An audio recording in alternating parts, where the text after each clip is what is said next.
這何人？大人，申冤啊！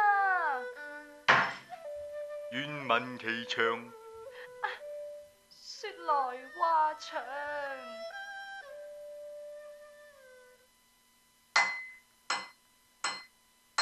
社會時事 ABC， 好想講句 FUC。掃盡民生咪勞氣，我有平台滿足你。暢所欲言傾下計，嬉笑唔使爭車位。齊來烽煙30 Live， 快樂行動澳門街。仲等？快啲打嚟30網絡電台 Live。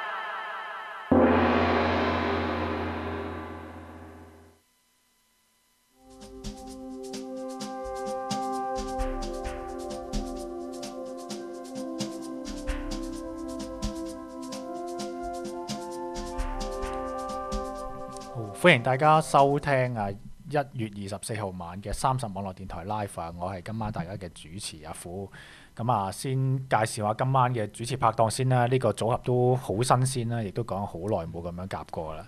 係啦，我先啦，我講下啦。大家好，我係 Isaac 啦。係我都好耐冇拍過阿富啦，我都掛住佢。係啦，好啦，我哋另外仲有一位我哋嘅新進嘅主持人，大家打聲招呼先。係，大家好啊，Yan。係啦，咁啊歡迎晒兩位嘅。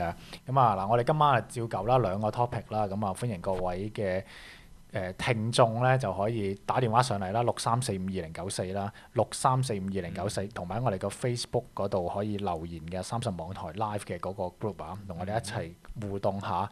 咁啊，今晚咧兩個 topic 啦，我哋講下第一個先啦。可能大家都有留意到啊，最近啊，咁啊關於咧澳門出咗個叫青年創業嘅貸款基金啊。咁啊，其實咧就係喺舊年施政報告嗰陣時咧講咗拋呢樣嘢出嚟嘅。咁啊，最近呢啲細則咁樣流咗出嚟，或者我先講一講啲基本資料咧，咁啊大家再傾一傾啦。咁其實係咩咧？嗱，講明首先咧幾個嘅關鍵詞啦，要係青年啦，咁啊要係創業喎，仲要係貸款喎，呢三個條件滿足晒喎。咦？你漏咗個 keywords 喎。係咩咧？係免息，呢個先係最吸引嘅東西啊嘛。係啦，就係貸款啦。咁啊，叫佢青年嘅定義係咩？嗱，我先講一講啦。原來咧今日咧經濟局有講過咧，我覺得幾新奇嘅，好少聽到呢一個嘅界定嘅。我哋平時一直講嘅青年可能18至29啊，即係16至25啊，又或者係18至45咁啊嘛。今日咧原來咧呢個基金咧嗰個對象咧係21至35啊。嗱，咁另外咧貸款啊，貸幾多咧就講緊係30萬啊，免息嘅貸款啦，上限30啫，最多係30萬啦。咁啊最長咧可以8年咁樣去還喎。咁啊嗱講乜多少少資料啦，咁佢話咧就要個好詳細嘅計劃書啦，仲有擔保人。咁咧經濟局嗰邊個基金咧就有機會批完仲要監管啊。嗱，問下大家即係點樣睇呢一個嘅基金咧？身為呢個青年人。我想話咧，我哋唔談論呢個基金，我先談論下大家有冇諗過創業先？你各兩位。阿 Sir 咧，我有啊，有諗過㗎，都曾經都有試過嘅，係咯。係。曾經試過嘅意思係？都將來都有準備嘅，再試一次咁樣。咦？咁你見到呢個有冇啲咩特別嘅感覺、共鳴啊？即刻出咗嚟。我第一時間就諗咧係。即係點樣係可以去就啲攞盡嘛？攞盡呢30萬。捐窿捐罅可以攞盡晒佢係嘛？係啦，點樣可以捐窿捐罅攞盡佢咧？係咯，同埋第一時間我即刻就攞計數機一篤，30萬8年還款期，咁8年即係幾多月啊？8年96啦，係啦，有時數口唔好添，96個月再除翻啦，30萬，即係每個月其實都係還幾多咧？3000幾蚊咯。其實都唔係都幾着數嘅喎，諗下。喂，貸款嚟㗎，但係嗱，我講下自己先啦。我對於咧創業咧不嬲就即係冇乜感覺嘅。咁啊，第一又冇本事咧，第二又冇本錢啦。咁所以咧一直都冇乜諗過呢個創業呢樣嘢嘅。咁啊，阿 Yan 咧？我而家嘅話就絕對係冇呢個意思㗎啦。而且我覺得30萬又唔上唔落咁樣，我都唔知可以做得啲乜。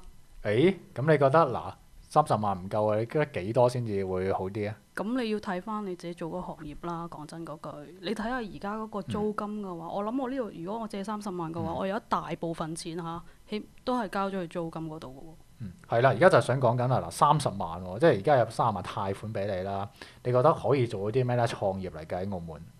創業啊！我諗可能最多人最容易做嘅可能會唔會入啲貨翻嚟啊？租個鋪頭再賣咧？係咯，其實呢啲都係最簡單咯。其實你啱啱阿 Yan 你話30萬唔係好夠，我又唔係好認同嘅。即係我覺得其實睇下你點樣用咯。即係我覺得其實你冇人要政府全包你噶嘛，唔係話包你話我要起個遊樂場或者我要搞個即係一個好大間嘅一個豪華餐廳，咁唔係咁樣噶嘛。佢話明一個青年創業，即係我覺得係俾你做一個小嘅嘗試先咯。即係你可以即係呢30萬其實你可以做一啲叫簡單嘅嘢咯。例如可能我喺商場租個鋪嘅，咁我當依家紅信達嗰啲啦，我早前收翻嚟嘅消息可能係大概5000到6000咁啦，一個鋪位仔咁樣，你咪其實可以用嗰啲鋪頭開始嘗試先咯。咁同埋或者你仲有依家你其實你借呢30萬，你唔一定要有實體鋪嘅喎，即係你可以靠呢個網鋪啊。你呢30萬可能純粹係俾你做一啲行政啊，或者係入貨啊，或者做管理啊，或者其他諸如此類嘅一啲嘢。你唔係諗住話喂，我真係要租一間好大間嘅鋪頭㗎嘛，係咪？其實我哋呢個覺得即係係一個嘗試咯，只係俾你我啲年青人可以叫做累積下經驗咁樣咯。我覺得係咁樣。係咁，但係我覺得用30萬，你話所謂嘅累積經驗，有冇諗過？如果萬一真係咁唔好彩，touch wood 講句啦，真係蝕咗嘅咁應該點算咧？又我咪同佢計過咯，3000零蚊一個月啫嘛。我咪澳門，哎呀，我真係蝕咗啦，要重新打個工啦。講起咧呢個係咪呢個嘅計劃咧，呢個基金咧，嗱我自己嘅意見咧，我相對係持負面多過正面嘅。因為點解咁講咧？嗱，你30萬貸款啦、免息啦，咁啊對於啲青年想創業，咪一直講緊咧，希望澳門有多啲人企業家精神，冇話陣間出嚟諗住做政府工啊、做賭場咁自己創業。本來原意係好嘅，但係第一個問題就係其實個時間點唔係咁啱咯，timing嘅問題咯。你話係？我覺得即係而家已經過咗，唔係咁適合去。早幾年可能會好啲咯，而家已經係即係升到一個好穩定嘅狀態，同埋真係幫嗰個業主打工咯。同埋點解我話負面咧？地產霸權係啊，點解我話負面咧？就係話其實30萬頭先阿 Yan 都講嘅，生明一做到啲乜嘢咧，未必係好多嘢。特別如果實體鋪嘅話，喂，咁你通常借得30萬，你抌一啲嘢落去，咁你有可能其實即係洗濕咗個頭，你之後會有機會越借越多喺其他地方嗰度再攞啲資金翻嚟。咁你之後唔代表你嗰個生意係包賺㗎嘛？因為你就算政府審批我覺得政府唔會，亦都冇咁嘅能力去確保到你嗰個計劃係即係會賺錢嘅，唔會蝕錢嘅先至批俾你㗎嘛。佢唔會㗎嘛，佢識做生意佢都唔係咁。唔係應該話，就算你個計劃可能寫到好完美，會賺錢，但係實際操作嘅時候都會有好多風險嘅。特別係一個年青人，可能喺個社會上面經驗唔係特別多嘅時候，可能會碰到個釘子更加多咯。係，同埋我已經即係啲人心紅啊！即係特別開頭已經覺得想試下，但係冇本，而家突然之間好似唔攞好蝕底喎。咁政府免息係咪都攞咗先啦？咁咪變咗我攞咗，其實可能自己唔係做生意嘅料嚟嘅。咁到最後咧，可能兩種人會攞到呢一筆錢嘅啫。一筆咧就係其實自己屋企真係冇本嘅。咁自己攞咗呢一筆，但係結果咁好成功，咁梗係恭喜佢啦。但係如果唔成功嘅，自己孭有啲債，而且呢個咧佢係青年創業貸款啊嘛，佢指到明嗰個申請者咧一定要係青年，即係個人嚟嘅。即係呢筆數咧其實孭你一世嘅，你唔同話間公司，我間公司名義去申請咗，但係俾你咪破產咯，清算咁樣咪追唔翻啲嘢，拍賣晒啲固定資產咪冇晒。大家唔係會青年跟你一世嘅喎。咁而呢個第一類人啦，第二類人咧就係一啲可能其實屋企都有嘅咁啊。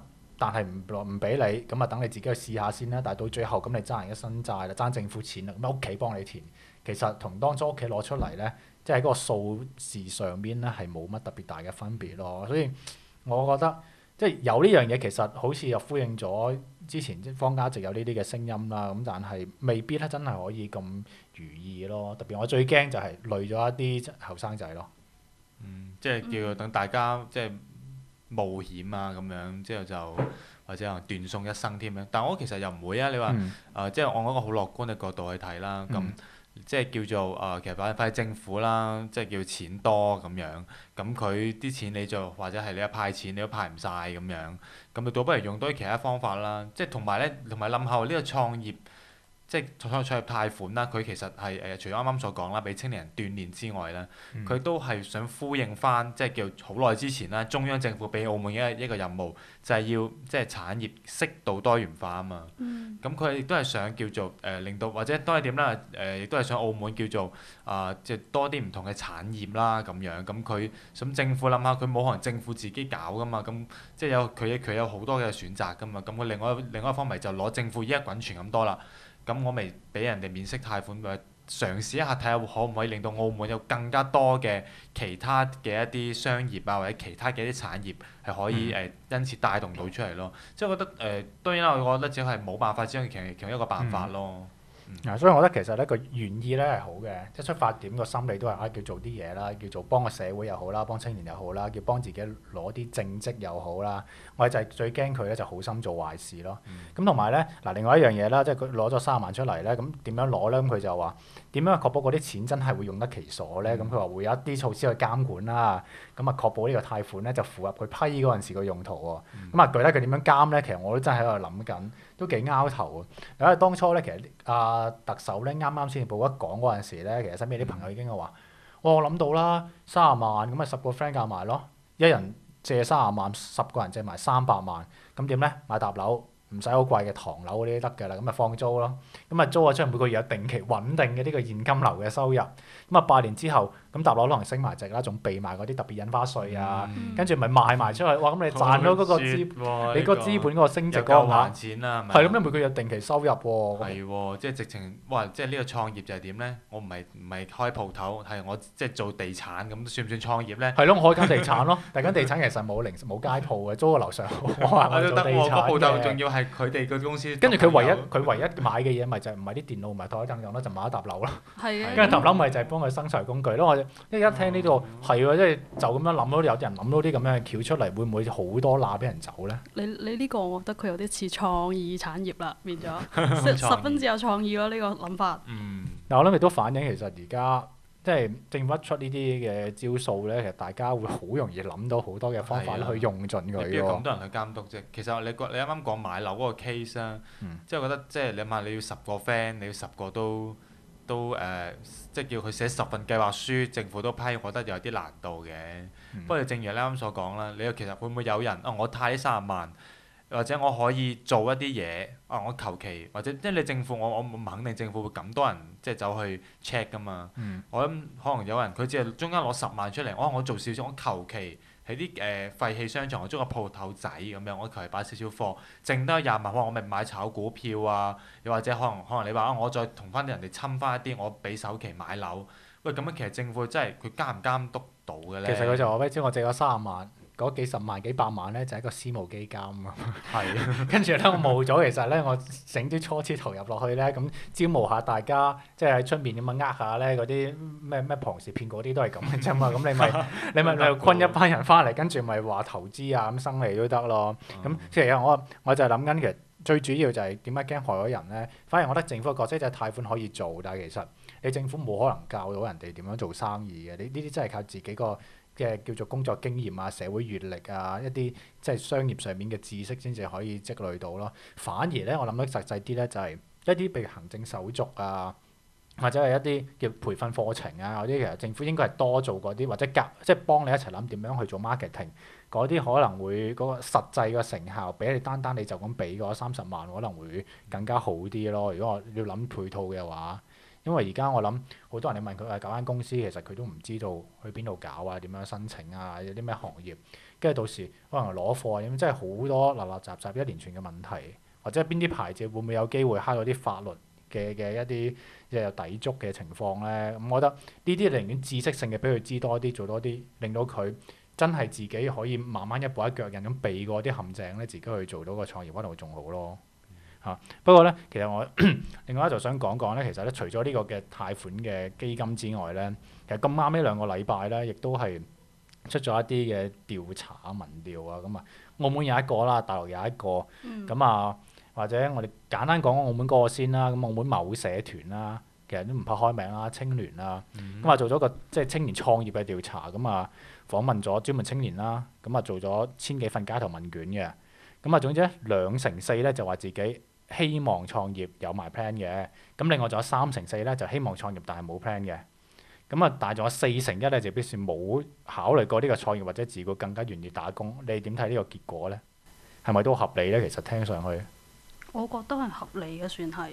特別我覺得就係嗰個更願意打工嗰個四成幾嘅人都有道理嘅，因為其實按照最新個數字公佈嘅話咧，上年年尾11月公佈嘅話，其實澳門個就業率係達到即係88.1%嘅。嗯咁所以即係話我哋揾嘢做其實容易嘅，同埋你講真，澳門呢度基本上可能就算你係做 part time 都餓唔死你嘅喎。你諗下，年年又有現金分享下咁樣。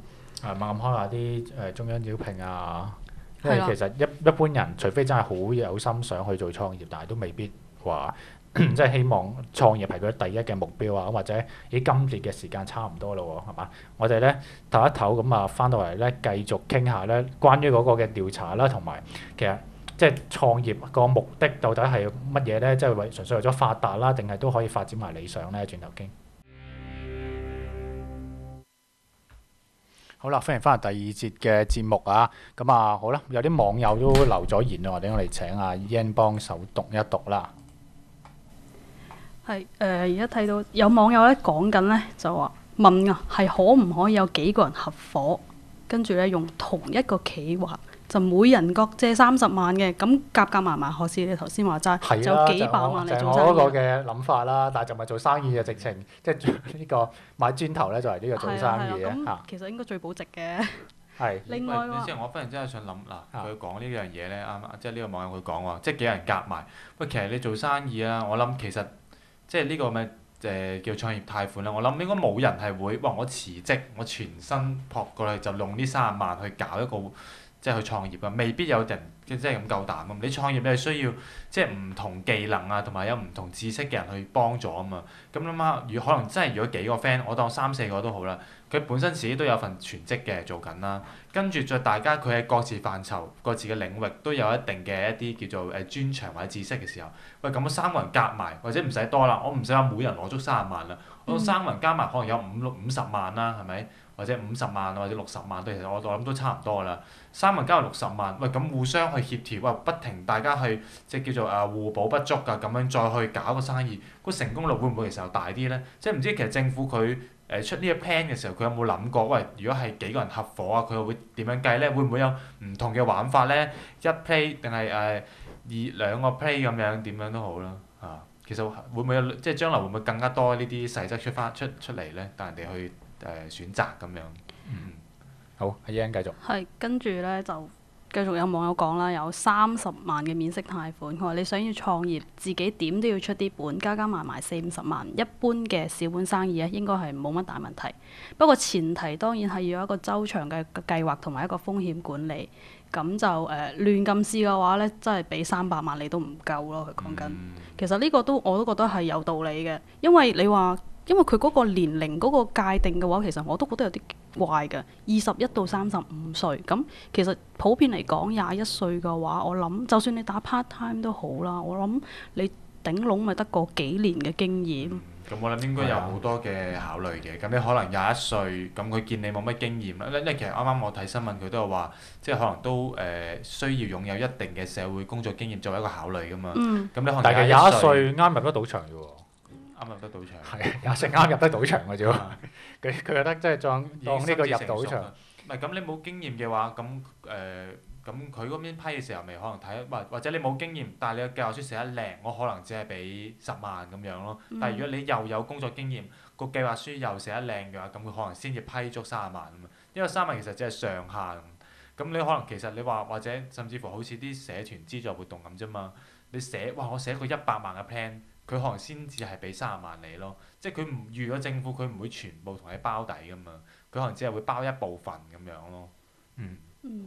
另外仲有網友提及到咧，佢話喺佢印象之中3-4年前左右，一間七仔嘅話，大約加盟費50幾萬咯。係咯，加盟呢樣嘢其實會唔會更加適合咧？可以考慮下連鎖或者加盟咧？加盟係啦，即係佢會教曉你一套嗰個營運嘅模式啊！你應該要點樣？譬如一杯珍珠奶茶咁樣，佢都教你點樣調配。會唔會呢個又會更加適合而家啲年長？其實我覺得可以教埋嚟搞嘅，因為咧其實連鎖加盟呢樣嘢咧，呢幾年咧比較即係政府喺度推緊啦。據我所知，咁佢都即係做一啲嘅展會啊，教你嘅嘢。佢其實好多玩法嘅，即係有啲淨係賣個牌子俾你，有啲就係純粹去即係做一個嘅幫你諗埋嗰個點樣宣傳啊，有啲咧直情係話佢嗰個機器啊，成個配方俾咗你，有啲甚至直情你嗰個貨，你可能粒珍珠咧，佢都行埋喺邊度入口過嚟嘅，咁有好多玩法。其實我諗呢一啲對於一啲冇經驗嘅，或者啱啱嘅有少少資金可以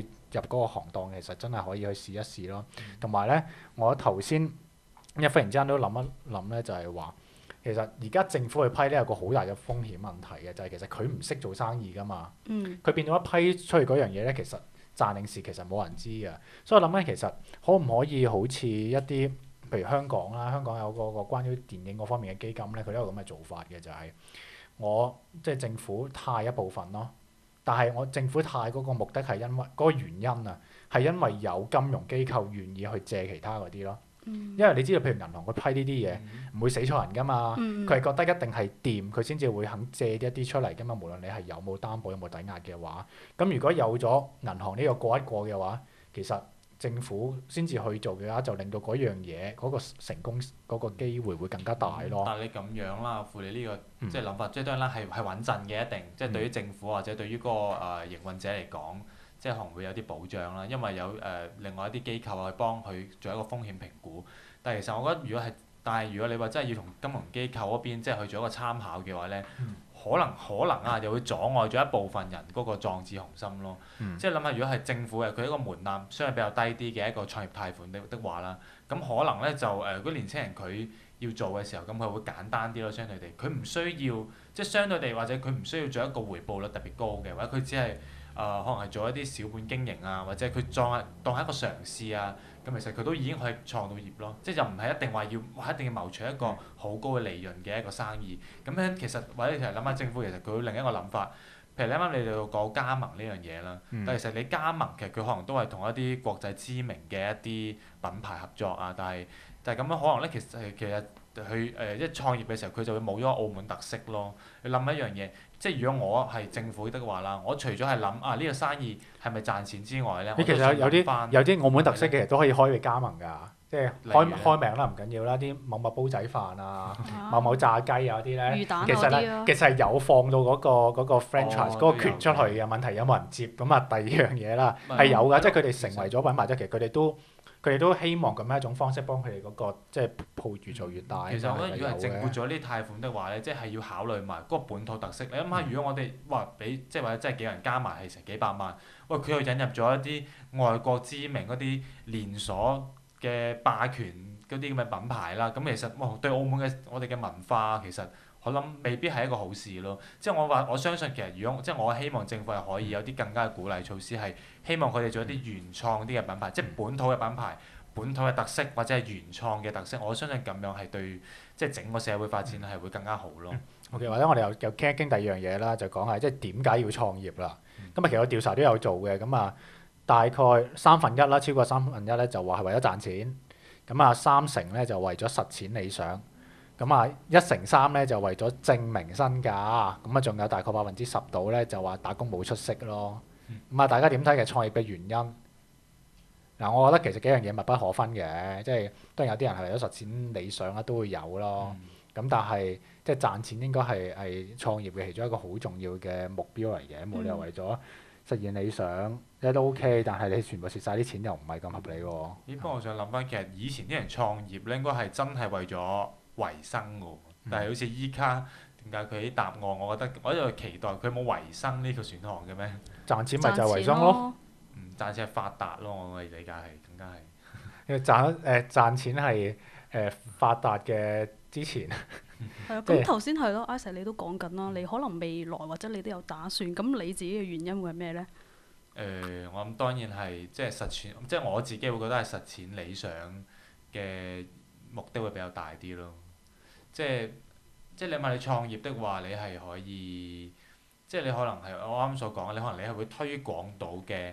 即係除咗啦，你自己即係經濟可以假設啦，即係你經濟可以自由啲嘅話咧，咁你諗下你創業，你自己我創造一個店鋪或者一個品牌的話啦，咁實際上你都係推廣緊一啲理念啊，或者啲文化，或者你所做緊嘅一啲亦都係改變緊成個澳門嘅一啲氛圍咯。即係我覺得呢樣嘢其實都係幾有意義咯，係咯。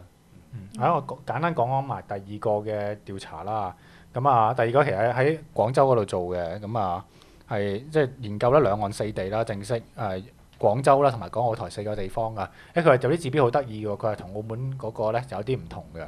咁啊，佢其中講到咧有一啲嘅青年人個特質啊，咁咧澳門咧有幾樣嘢咧，就喺3個指標入邊墊底啊。咁咩咧？澳門嘅青年咧係呢個務實啦、市場觸覺啦、合作精神啦，呢3樣嘢都係墊底嘅。大家聽完係咪覺得都幾有啲唔憤氣嘅感覺啊？務實，兩岸廣州同埋港澳台啊，穗港澳台啊。OK，咁務實嘅話，我覺得咁理解，其實嗱，好似學頭先我話齋啦，好多人可能真係情願去打份工啊，或者係咯做下政府工啊，咁樣都算係一種務實啦，係咪？係咯，我唔係好明點解佢務實可以話會墊底喎？我覺得應該都幾都實算係一個人，實在在啦。係咯。但係市場觸覺咧，其實我真係覺得認同嘅，某程度上認同嘅。即係你始終澳門本身就唔係一個商業嘅城市啊嘛。冇乜市場啦，澳門本身都。係啊，不過咧佢另外一個指標咧，我覺得有幾重嘅，佢係有呢個冒險精神嘅比例係最高啊。正常啊，賭城嘛。係啦，我都覺呢樣一定有關，由細到大全部嘢都同咗今日5成1啊！呢個冒險比例最高啊。不過嗱，即係講開呢樣嘢啦，創業啦，講咗咁耐啦，其實覺得即係一個社會啦，或者一個地方啦，你覺得應該係即係想打工嘅人多啲係正常啲啊，定係想做自己係老闆嘅人即係正常啲咧？對個社會好定唔好咧？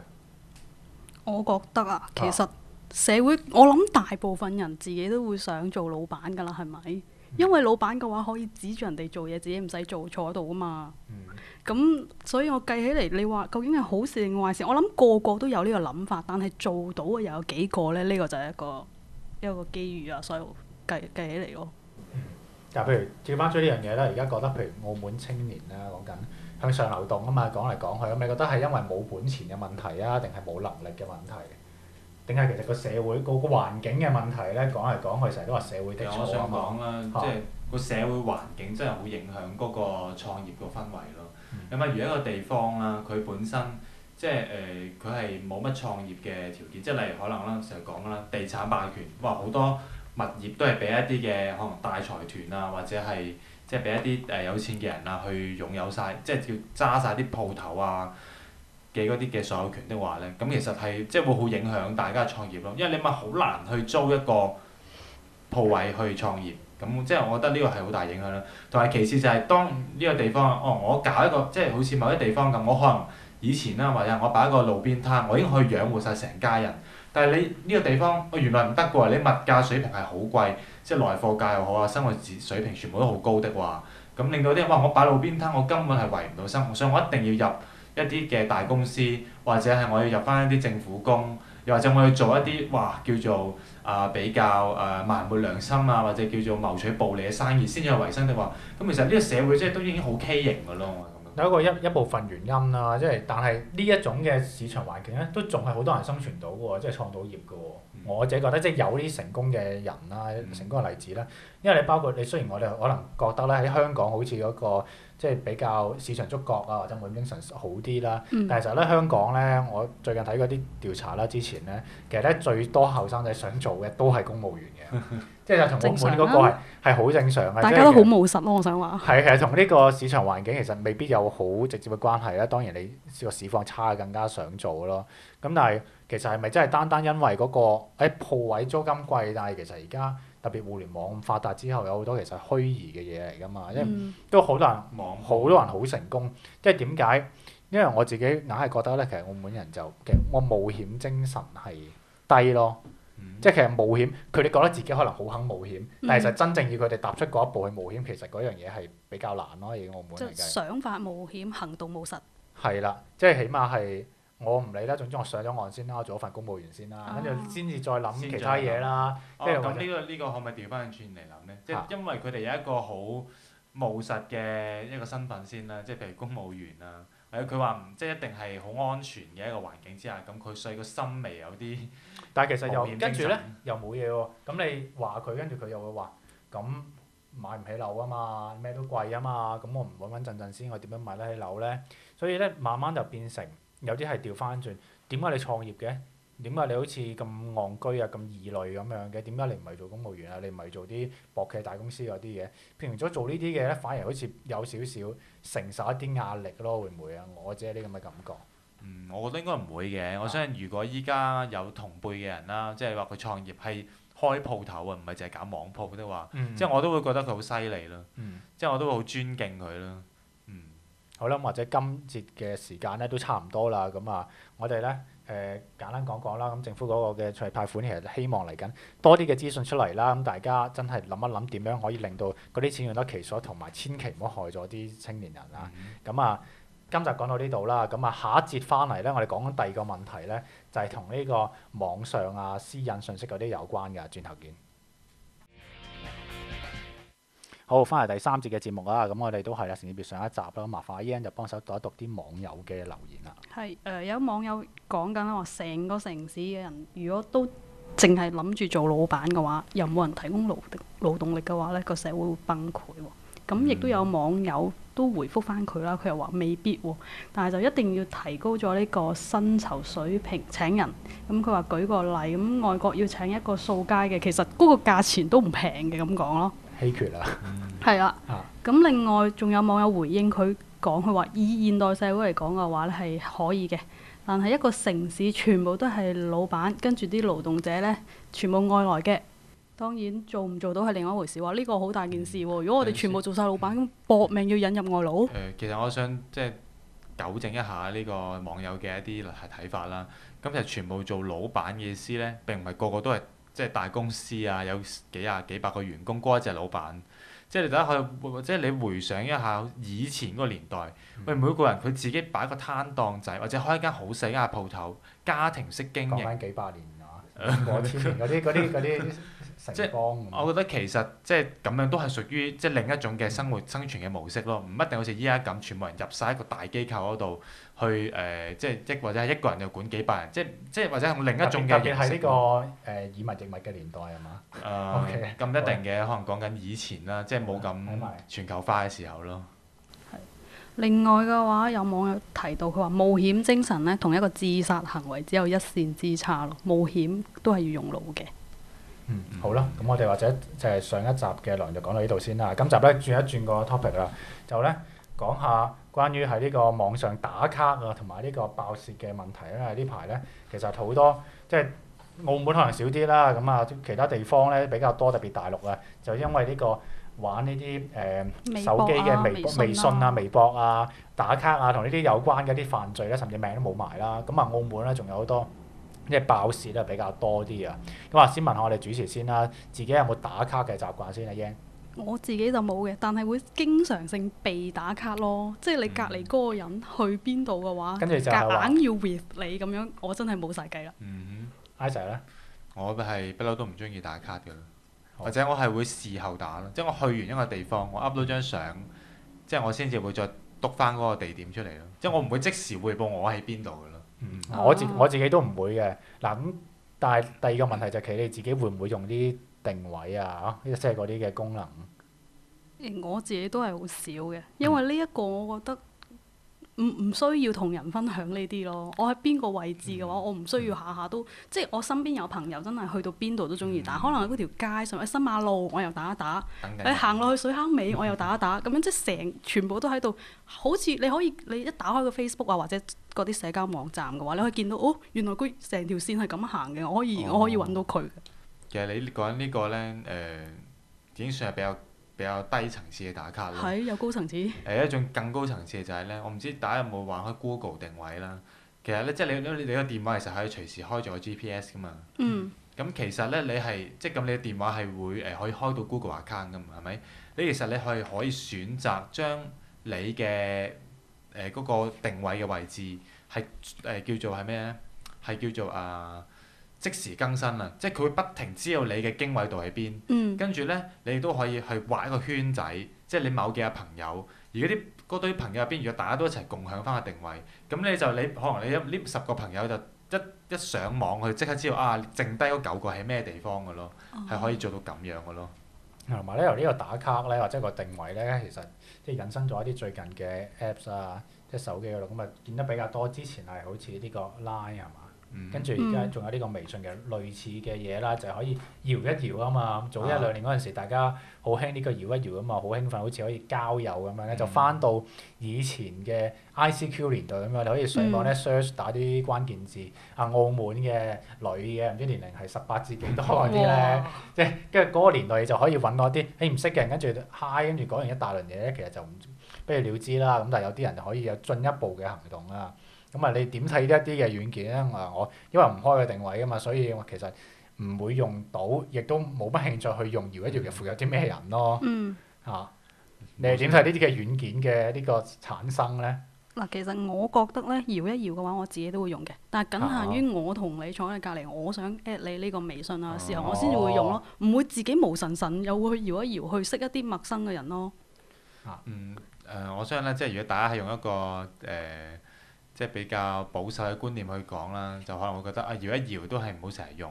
不過你諗下，其實即係我覺得有時即係點講？我用一個詞語啦，即係姣婆遇著脂粉客咯。即係你呢個功能其實係方便咗某一啲佢有呢啲目的嘅人咯，即係方便咗佢哋。係啦，我聽講，我唔知啊，我冇未試過。我聽講有啲人咧，澳門某啲區啦，即係新口岸嗰啲咧，唔知啊，即係試一試，唔知搖一搖咧，見到成紮咧都係啲咩非誠勿擾啊，開工啊，啲開工，跟住啲金額嗰啲咧，唔知幾多百啊咁樣列明晒成紮都呢啲喎，我唔知喎。有興趣嘅網友可以自己去試一試，了解下呢個社區發生緊咩事啊。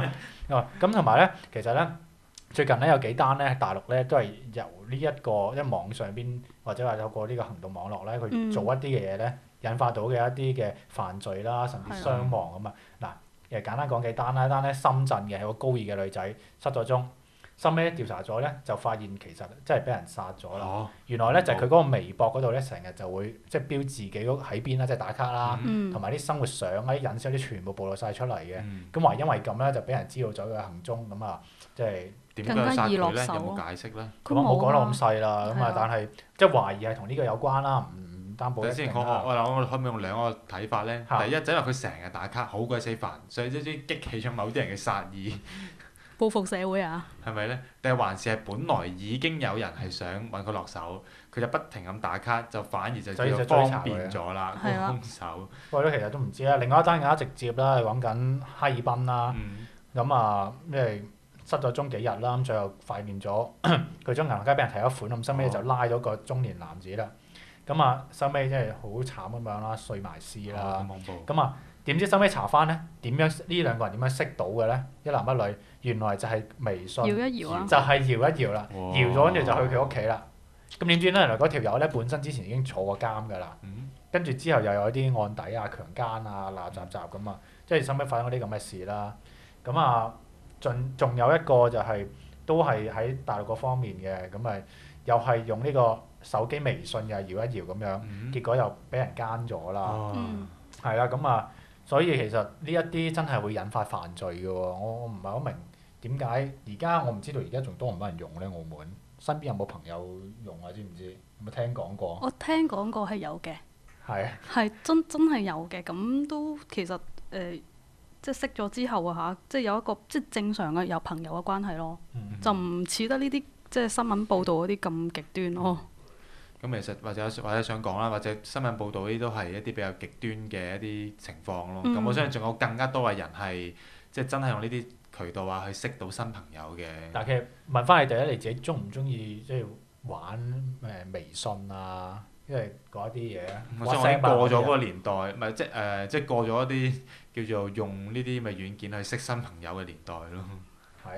用唔用先？平時我用啊，成日用嘅，我好中意用嘅。特別有啲即係親朋戚友啊，啲朋友嗰啲唔喺澳門㗎嘛，咁你冇可能成日打個電話啊嘛。哇！有佢成日即係太過神奇啊！發現咗呢樣嘢，咁可以譬如廣州啊，甚至外國啊，半個地球嗰啲咧都可以微信咁你留低一段嘢。跟住講完咗又慳翻唔使打字喎，跟住隔一陣咧佢又可以覆翻你，咁你覺得哇！忽然之間同佢 close 咗好多，平時追得上網 email 或者話 MSN 就係冇啦，即係你透過嗰啲先至可以傾到偈啊嘛，但係好唔實在啊嘛。但係你而家用電話啊嘛，係啊，電話開 cam 都係影相。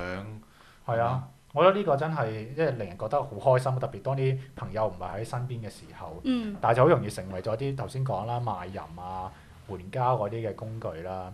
咁但係嗱，講起呢個私隱，頭先嗰啲就係叫自己主動去暴露啦，某程度上係嘛？你自己話俾人哋知你自己喺邊。但係咧，其實澳門咧，你哋應該近1年半載咧都有間中收到多 WhatsApp 嘅啦，有啲乜乜課程又或者電話嗰啲咧，係啦。係啦，喂，點解佢哋會？推銷我就好好奇喎，即係呢個政府啦，嗰個個人資料保護辦公室咧，就曾經出嚟講過呢一樣嘢，你可以拒絕佢啦。咁開頭咧就有啲6字頭嘅電話嘅澳門電話嚟嘅，收尾變成咗啲130幾啊，即係大陸嘅電話，甚至係外國啲我都見過添。但我好好奇啊，即係點樣可以得到出嚟嘅呢啲？我覺得就係我哋嘅資料俾人出賣咗。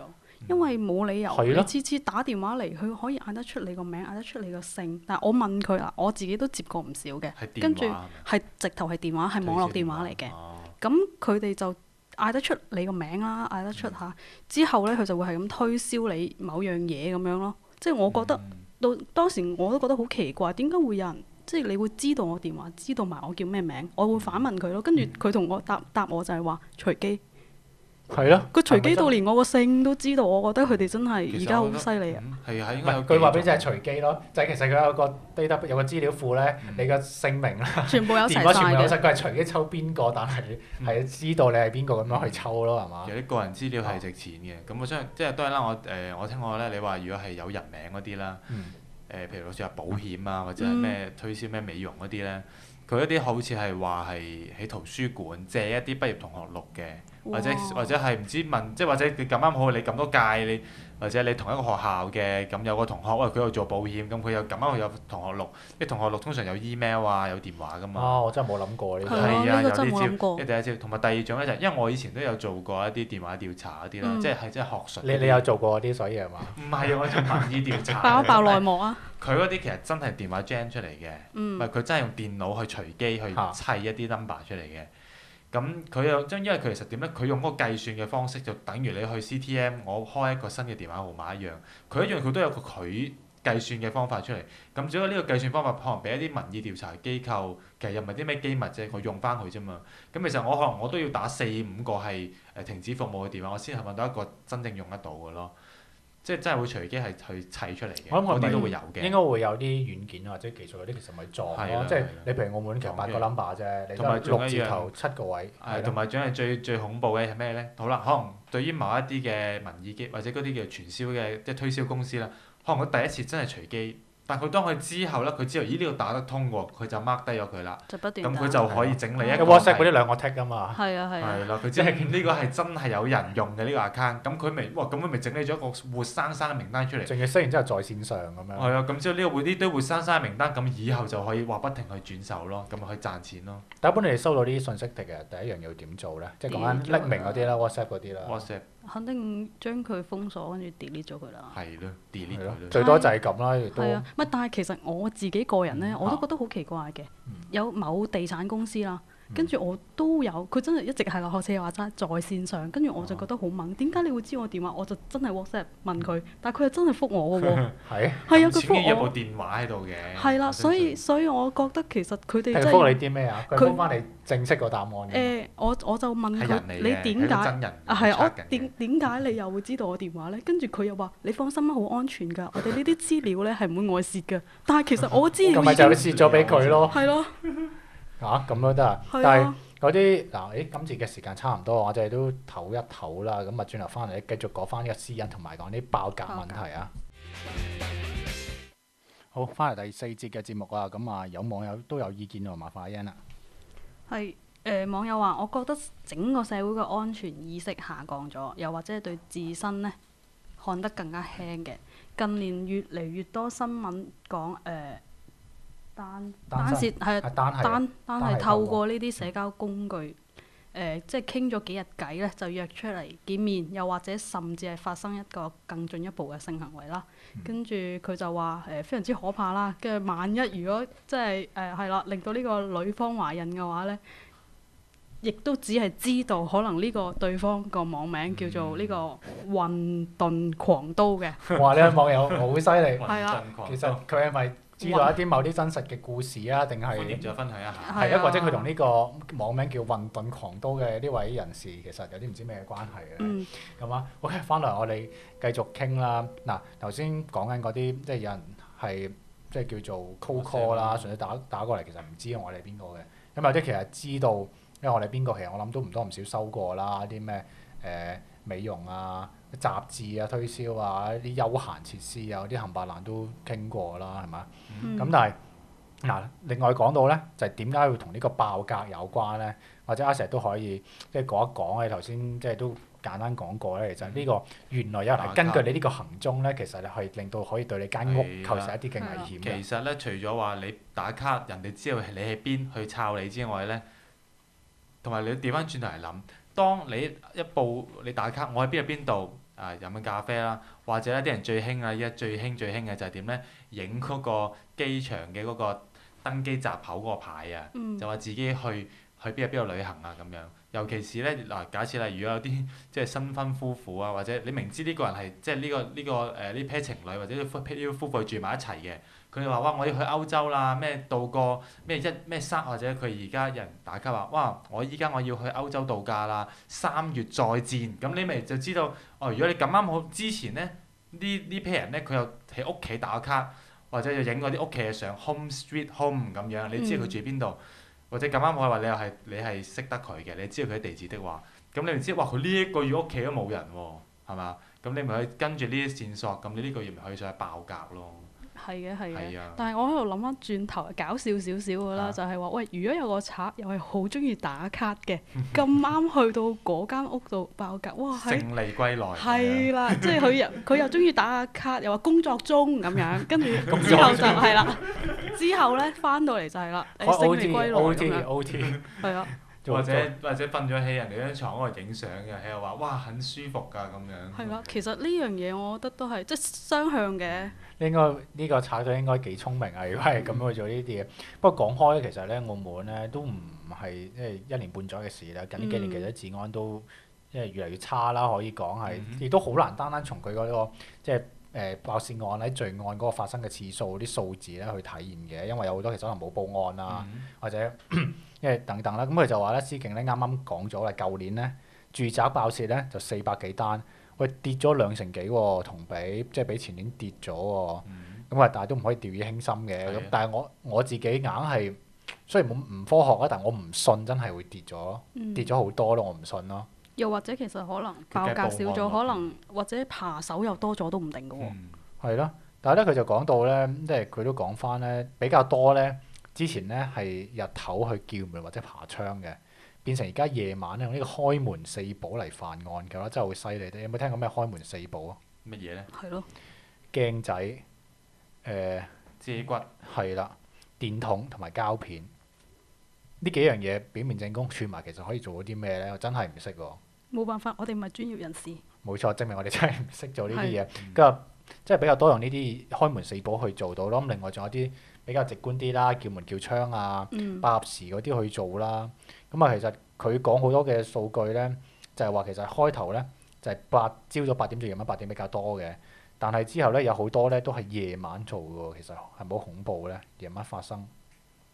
其實我覺得唔係嘅，你諗下，又係同翻我哋澳門賭城有關啦。咁雙職家庭都係賭場，夜晚開工嘅，咁另外嗰部分人嘅工作時間梗係要就翻佢㗎啦。係啊，不過我自己覺得其實好難驚嘅。你諗下，如果真係又假設啦，咁樣夜晚瞓下覺嘅時候，俾你發現咗其實有賊入你間屋嘅，你會點做咧？呢個時候啊，係啊，我諗真係只可以扮呢個夢遊㗎啦。你可以扮夢遊行出去。係啊，扮夢遊行出去咯。好多方法。點咧？分享下。你有手提電話啊嘛，報警先咯。但係你個電話咁啱唔喺身邊，又或者已經俾佢得手啦，或者你喺房間，係喎。如果咁樣啊，咁樣就難啲，大嗌啦。大嗌嘅話，可能佢有一個攻擊性嘅係咯，武器如果佢有武器傷害到你，咁點算啊？咁呢個又係即係唯有學即係美國人咁樣咯，擺啲武器喺床頭咁咯。我覺得呢個真係要諗定嘅喎。嗱，我識得有朋友咧，佢就即係長期擺一支咧電筒喺床頭嘅。嗯咁我支電筒咧就唔係我哋一般照啲電筒嚟嘅，佢支電筒咧應該都點樣形容咧，都應該係有大支啲嘅係咪？係啊廿幾30 cm 哇嘅長度咁，兼且咧嗰個重量咧，基本上一卜真係卜死人嘅。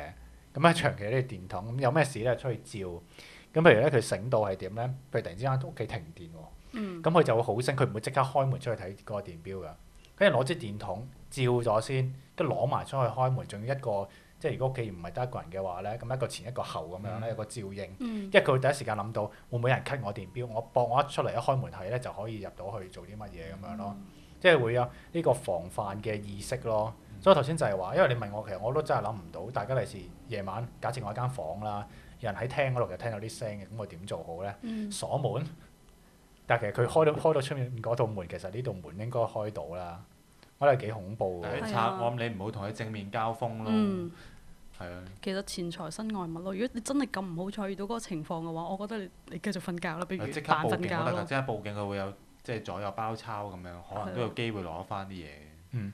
同埋仲要啦，其實你仲有好多方法嘅，因為你拆佢譬如你啲好大件值錢嘅，佢唔會攞噶嘛。電腦即係桌上電腦啦，佢唔會攞噶嘛。佢即係一定係會攞啲即係首飾啊、金器啊、銀包啊，即係呢啲咁嘅東西噶嘛。咁其實你大家你譬如你自己屋企你可以即係安夾萬啦，或者將一啲貴重物品成鎖喺櫃個夾萬搬度走咗佢啊！我係咯驚唔係好重嘅一夾萬，你唔使驚。係咪聲東擊西咧？其實點樣咧？冇啊，其實係最貴重嘅，其實擺啲最顯眼嘅地方，佢係唔覺嗰啲係或者就咁貴仲有重嘅。方法咯，你養貓狗咯，唔係養貓唔得，養狗應該都還好嘅。係咯，其實仲有啲咩方法可以咩火防盜咧？同埋咧，或者用科技方法咯，你可以整裝 cam 咯，係啦，整 cam 而家都應該都好多人會整，即係當然啦，你整 cam 你除咗係防盜之外啦，即係最興係防工人㗎嘛，屋企有工人抽 B 咁啊，整 cam 㗎嘛，即係整 cam 都係一個方法咯。再加上啦，防盜啱啱亦都有講緊防我哋盜防工人防小三咁嘛。係啦，冇錯。仲有啱啱我哋講到智能手機打卡，其實打卡除咗泄漏行蹤之外，喂諗下你智能手機，你仲可以即係最興嘅而家就係連線啊嘛！你將你智能手機可以同你屋企嘅 cam 進行一個聯網啊嘛！即使你去到旅遊，你只要一上到網嘅話，你可以即刻監視屋企，睇翻屋企個情況係點樣咯。又或者其實有好學多呢啲似你話齋嘅，科技去做。如果真係見到人偷緊嘢啦，你有電話喺手嘅話，都可以直接求救咯，好快咁可以打卡啊，或者係就係999 OK。就影得㗎咯。同埋我諗最原始 Facebook 打卡係啦，你唔係999先唔好意思咩？，最原始。打卡，大家屋企有賊。擺埋鳩我，但係唉我諗最原始嘅辦法係鎖好門窗吧。你再諗咁多高科技嘅話，都冇乜太大用途咯。因為我諗呢一樣嘢其實好多時候係因為自己特別而家挨年近晚啦，就快過新年嘅時候，咁大家出去嘅話睇下啲門窗有冇鎖好啊？呢個可能係最直接嘅辦法啦。同埋啲咩方法咧？譬如即係出街，但係都照開燈咯，夜晚。即係咁俾都幾唔環保下喎。但係即係出一出去啫，講緊，或者係純粹開個露台燈，即係俾人哋出面感覺到你屋企有人啊，或者有啲聲啊，即係唯有係呢啲方法咯。同埋咧，佢都講到咧，你啱啱講到嗰個咧，你出街嗰樣嘢，即係點咧？就同啱啱我講旅遊打卡嗰個情況要相反，就係你明明係唔喺屋企，但係你都要做到係好似喺屋企咁樣咯。